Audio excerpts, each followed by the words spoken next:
morning, Jefferson students. It's Monday. We love Mondays. I hope everybody is up and ready for today. It is August 31st. It's our last day of the month. So, today we're going to kind of start a new topic. We are going to be talking about cell theory. So, we're going to be on cells for a while.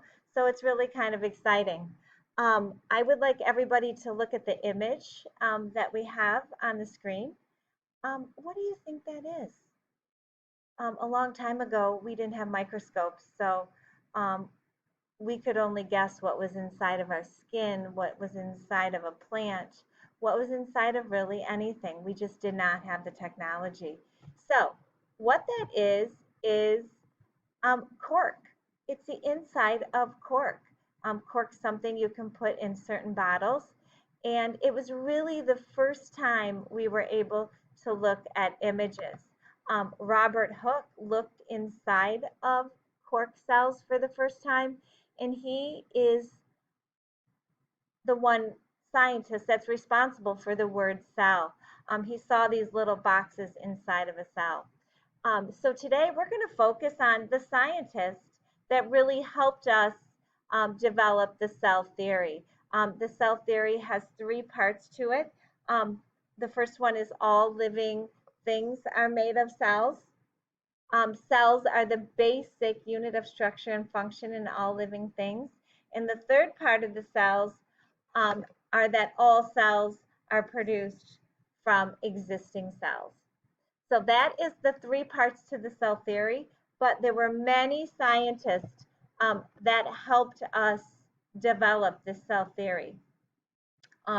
And we are going to focus on that today. You're going to hear about Robert Hooke.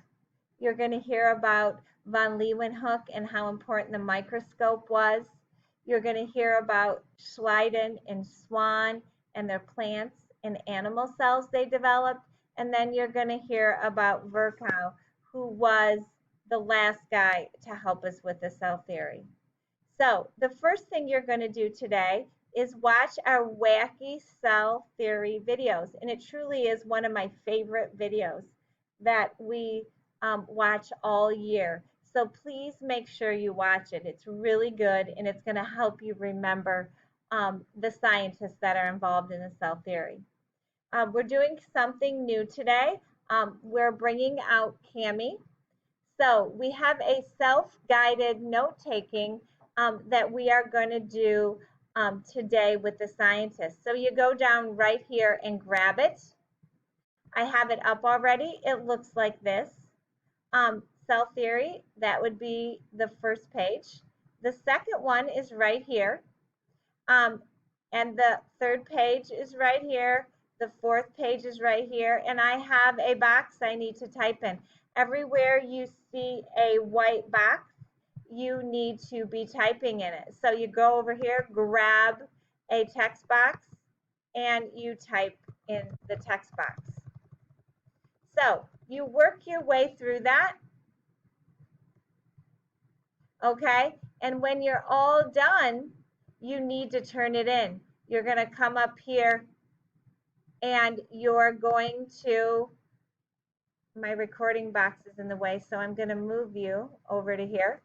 So I have a share a document, or I'm going to download the document. You put it in your Google Drive. And then you're going to be able to turn it into me through, I'm going to move me again.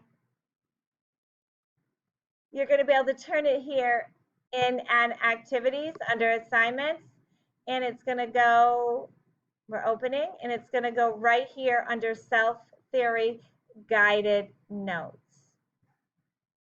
So back to my page.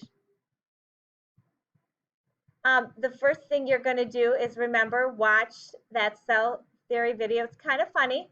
I really enjoy it. And then you're going to pull out your self-guided cell theory notes, and then you're going to save those, and then you are going to turn them in under assignments. So remember, any questions, you can email us through PowerSchool. We'd love to help. and have a great day.